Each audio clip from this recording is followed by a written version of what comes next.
Hello friends, welcome to April Investments. Please read the disclaimer before proceeding to the video content. இந்த வீடியோல Vidya wires ஐபிஓவோட complete analysis பத்தி பார்க்கலாம்.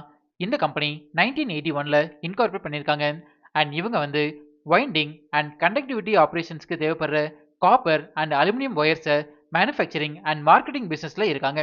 இந்த கம்பெனியோட ப்ராடக்ட் போர்ட்ஃபோலியோன்னு பார்க்கும்போது enamelled copper and aluminium connectors, paper insulated copper and aluminum conductors, PV ribbon for solar industry, copper busbar and foils, copper components, bare copper wires, strips and flats, continuously transposed conductors, cables and copper rods னு சொல்லியிருக்காங்க. இந்த கம்பெனிஸோட products வந்து நிறைய industry அப்ளிகேஷன்ஸா use ஆகிட்டு இருக்கு. மேஜரா energy generation, electrical systems, electric mobility, railways and clean எனர்ஜில இந்த கம்பெனிஸோட ப்ராடக்ட்ஸ் வந்து யூஸ் ஆகிட்டு இருக்கு. இவங்களோட ப்ராடக்ட்ஸோட ஸ்பெஷாலிட்டின்னு பார்க்கும்போது conductivity, durability, thermal efficiency for high performance and reliable ஆப்ரேஷன்ஸ்னு சொல்லியிருக்காங்க. இவங்களோட ப்ராடக்ட்ஸ் வந்து 0.07 mm இருந்து 25 mm வரைக்கும் டிஃப்ரெண்ட் ரேஞ்சஸ்ல இருக்கிறதா சொல்லியிருக்காங்க. இது வந்து இந்த கம்பெனிக்கு பாசிட்டிவான அப்டேட்டா நான் பார்க்குறேன். அண்ட் அப்கமிங் மந்த்ஸ்ல நியூ ப்ராடக்ட்ஸ் ஆட் பண்ண போறதாகவும் சொல்லியிருக்காங்க. இவங்களோட நியூ ப்ராடக்ட்ஸ் போர்ட்ஃபோலியோன்னு பார்த்தீங்கன்னா copper foils, solar cables and aluminium winding ஒயர்ஸ்னு சொல்லியிருக்காங்க. லாஸ்ட் ஃபினான்ஷியல் இயர்ல பார்க்கும்போது இந்த கம்பெனில 139 பெர்மனன்ட் எம்ப்ளாயீஸ் ஒர்க் பண்ணிட்டு இருக்காங்க. Next application wise business revenue பத்தி பார்க்கலாம். ஃபினான்ஷியல் இயர் 25ல பார்க்கும்போது பவர் அண்ட் டிரான்ஸ்மிஷன் இண்டஸ்ட்ரியில இருந்து மட்டுமே 48.06% ஆஃப் ரெவன்யூஸ் வந்திருக்கு. அண்ட் எலக்ட்ரிக்கல் இண்டஸ்ட்ரியில இருந்து 28.88% ஆஃப் ரெவன்யூஸ் வந்திருக்கு. அண்ட் ஜெனரல் இன்ஜினியரிங்ல இருந்து பார்க்கும்போது 10.20% ஆஃப் ரெவன்யூஸ் வந்திருக்கு. ரிமைனிங் இண்டஸ்ட்ரியில இருந்து சிங்கிள் டிஜிட் ரெவன்யூ தான் ஜெனரேட் ஆகிருக்குன்னு புரிஞ்சுக்கலாம். Next region wise business revenue பத்தி பார்க்கலாம். ஃபினான்ஷியல் இயர் 25ல பார்க்கும்போது டொமஸ்டிக் சேல்ஸ்ல இருந்து 86.37% ஆஃப் ரெவன்யூஸ் வந்திருக்கு. அண்ட் எக்ஸ்போர்ட் சேல்ஸ்ல இருந்து 13.63% ஆஃப் ரெவன்யூஸ் வந்திருக்கு. இதுல இருந்து இந்த கம்பெனிக்கு மெஜாரிட்டி ஆஃப் சேல்ஸ் வந்து டொமஸ்டிக் ரீஜன்ல இருந்து தான் ஜெனரேட் ஆகிட்டு இருக்குதுன்னு புரிஞ்சுக்கலாம். ஓவரால் இந்த கம்பெனியோட பிசினஸ் போர்ட்ஃபோலியோ வந்து ஸ்ட்ராங்கா டெவலப் ஆகிட்டு இருக்கு. நெக்ஸ்ட் ஃபினான்ஷியல் இன்ஃபர்மேஷன் பத்தி பார்க்கலாம். இந்த கம்பெனியோட assets, total income, profit after tax, EBITDA, net worth, reserves and surplus free cash flow வந்து இயர் ஆன் இயர் கேட்டகரியில ஸ்ட்ராங்கா டெவலப் ஆகிட்டு இருக்கு. ப்ராஃபிட் ஆஃப்டர் டாக்ஸ் வந்து ஃபினான்ஷியல் இயர் 25ல 40.87 crores அளவுக்கு மெயின்டைன் பண்றாங்க. நெட் வர்த் பார்க்கும்போது 166.36 crores அளவுக்கு மெயின்டைன் பண்றாங்க. Reserves and surplus free cash flow வந்து இயர் ஆன் இயர் கேட்டகரியில ஸ்ட்ராங்கா மெயின்டைன் பண்ணிட்டு இருக்காங்க. Total borrowings year on year கேட்டகரியில இன்க்ரீஸ் ஆகிறது இந்த கம்பெனிக்கு நெகட்டிவான பாயிண்டா இருந்தாலும் ஓவரால் ஃபினான்ஷியல் இன்ஃபர்மேஷன் வந்து ஸ்ட்ராங்கா டெவலப் ஆகிட்டு இருக்கு. நெக்ஸ்ட் பிரைஸ் வேல்யூஷன் பத்தி பார்க்கலாம். அதாவது இந்த ஐபிஓல அட்ராக்டிவ் வேல்யூஷன்ல வராங்களான்னு செக் பண்ணலாம். இந்த பிரைஸ் வேல்யூஷன் கால்குலேட் பண்றதுக்கு நம்ம யூஸ் பண்ற ஒன் ஆஃப் தி மெத்தட் வந்து price to earnings ratio calculation. ஒரு ஸ்டாக்கோட PE ரேஷியோ கால்குலேட் பண்றதுக்கு 2 இன்புட்ஸ் தேவைப்படும். இதுல ஃபர்ஸ்ட் இன்புட் வந்து ஐபிஓ பிரைஸ். இந்த ஐபிஓவோட லோயர் பிரைஸ் பண்ட் வந்து 48 rupees சொல்லியிருக்காங்க. அண்ட் ஹையர் பிரைஸ் பண்ட் பார்க்கும்போது 52 rupees per share சொல்லியிருக்காங்க. இது வந்து டிமாண்டபிள் மெயின் போர்டு ஐபிஓ அப்படிங்கிறதுனால ஹையர் பிரைஸ் பண்டை நம்ம கன்சிடரேஷனுக்கு எடுத்துக்கலாம். அண்ட் செகண்ட் இன்புட் வந்து ஏர்னிங்ஸ் per share. இந்த EPSனா என்ன, இதோட அப்ளிகேஷன் என்ன அண்ட் இதை எப்படி கால்குலேட் பண்றது அப்படிங்கிற டீடைல்டு வீடியோ நம்ம சேனல்ல நான் ஆல்ரெடி பப்ளிஷ் பண்ணியிருக்கேன். அந்த வீடியோவை இதோட என் கார்டு அண்ட் டிஸ்கிரிப்ஷன்ல தர்றேன், நீங்க ரெஃபர் பண்ணிக்கோங்க. இந்த கம்பெனியோட ஏர்னிங்ஸ் per share வந்து இயர் ஆன் இயர் கேட்டகரியில ஸ்ட்ராங்கா டெவலப் ஆகிட்டு இருக்கு. ஃபினான்ஷியல் இயர் 25ல இந்த கம்பெனியோட EPS வந்து 2.55 rupees சொல்லியிருக்காங்க. இந்த ரெண்டு இன்புட்ஸை யூஸ் பண்ணி ஸ்டாக்கோட PE ரேஷியோ கால்குலேட் பண்ணீங்கன்னா 20.39 வரும்.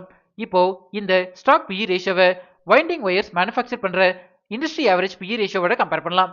இண்டஸ்ட்ரி ஆவரேஜ் PE ரேஷியோ வந்து 47.82 சொல்லியிருக்காங்க. இண்டஸ்ட்ரி ஆவரேஜ் PE ரேஷியோவோட கம்பேர் பண்ணும்போது ஸ்டாக் PE ரேஷியோ வந்து ரொம்பவே கம்மியா இருக்கு. இந்த ரீசனால அட்ராக்டிவ் வேல்யூஷன்ல வராங்கன்னு புரிஞ்சுக்கலாம். நம்ம டெலிகிராம் சேனலோட டிஸ்கிரிப்ஷன் வந்து இப்படிதான் மென்ஷன் ஆகியிருக்கும். கரண்டா நம்ம டெலிகிராம் சேனல்ல 8067 சப்ஸ்கிரைபர்ஸ் இருக்காங்க. இன்கேஸ் நீங்க ஃபேக் டெலிகிராம் சேனல்ல ஜாயின் பண்ணிருந்தீங்கன்னா அதுல இருந்து எக்ஸிட் பண்ணிக்கோங்க. இந்த சப்ஸ்கிரைபர்ஸ் கவுண்டை நான் டெய்லி பேசிஸ்ல அப்டேட் பண்ணிட்டே இருப்பேன், நீங்க ரெஃபர் பண்ணிக்கோங்க. நெக்ஸ்ட் ஃபண்டமெண்டல் பாராமீட்டர்ஸ் பத்தி பார்க்கலாம். இந்த கம்பெனியோட ரெவன்யூ ஃப்ரம் ஆபரேஷன்ஸ் வந்து இயர் ஆன் இயர் கேட்டகரியில ஸ்ட்ராங்கா டெவலப் ஆகிட்டு இருக்கு. ஃபினான்ஷியல் இயர் 25ல பார்க்கும்போது 14,863.91 மில்லியன் அளவுக்கு மெயின்டைன் பண்றாங்க. அண்ட் பேட் மார்ஜின் பாத்தீங்கன்னாலும் ஃபினான்ஷியல் இயர் 25ல 2.74% அளவுக்கு மெயின்டைன் பண்ணிட்டு இருக்காங்க. நெக்ஸ்ட் ஃபண்டமெண்டல் பாராமீட்டர்ஸான ROE, ரிட்டர்ன் ஆன் ஈக்விட்டி வந்து ஃபினான்ஷியல் இயர் 25ல 24.57% அளவுக்கு மெயின்டைன் பண்றாங்க.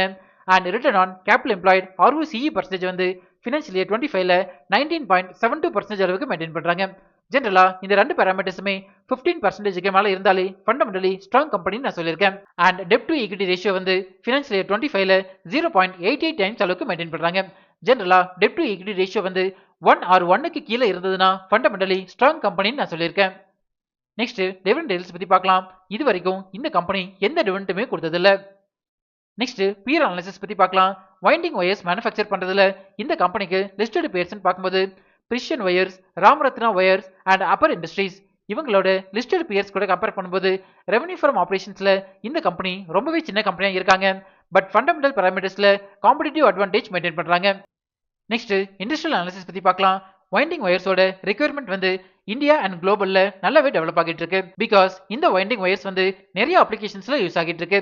ஃபார் எக்ஸாம்பிள் இந்தியாவில் பார்த்தீங்கன்னா industrial machinery, renewable energy, automotive energy, electronics and telecommunications, electrical equipment and appliances, power transmission and distribution இந்த மாதிரி எல்லா அப்ளிகேஷன்ஸ்க்குமே இந்த ஒயரிங் இண்டஸ்ட்ரி வந்து ஒரு பேஸா இருக்காங்க. ஸோ இந்த இண்டஸ்ட்ரி இன்னுமே டெவலப் ஆகிறதுக்கான பொட்டன்ஷியல் இருக்கிறதா நான் பார்க்குறேன். நெக்ஸ்ட் ரிஸ்க் ஃபேக்டர்ஸ் பத்தி பார்க்கலாம். நான் அனலைஸ் பண்ண வரைக்கும் இந்த கம்பெனில மேஜர் ரிஸ்க் ஃபேக்டர்ஸ் எதுவுமே கிடையாது. Next objects of the offer பத்தி பார்க்கலாம். இந்த ஐபிஓல இருந்து ஜெனரேட் ஆகிற ஃபண்ட்ஸை இந்த கம்பெனியோட நியூ ப்ராஜெக்ட் செட் பண்றதுக்கு யூஸ் பண்ண போறதா சொல்லியிருக்காங்க. அண்ட் எக்ஸிஸ்டிங் லோன்ஸை ரீபேமெண்ட் பண்றதுக்கு யூஸ் பண்ண போறதா சொல்லியிருக்காங்க. நெக்ஸ்ட் ஐபிஓ டீல்ஸ் பத்தி பார்க்கலாம். இந்த ஐபிஓ டிசம்பர் 3 சப்ஸ்கிரிப்ஷனுக்கு ஓப்பன் ஆகுது அண்ட் 5 க்ளோஸ் ஆகுது.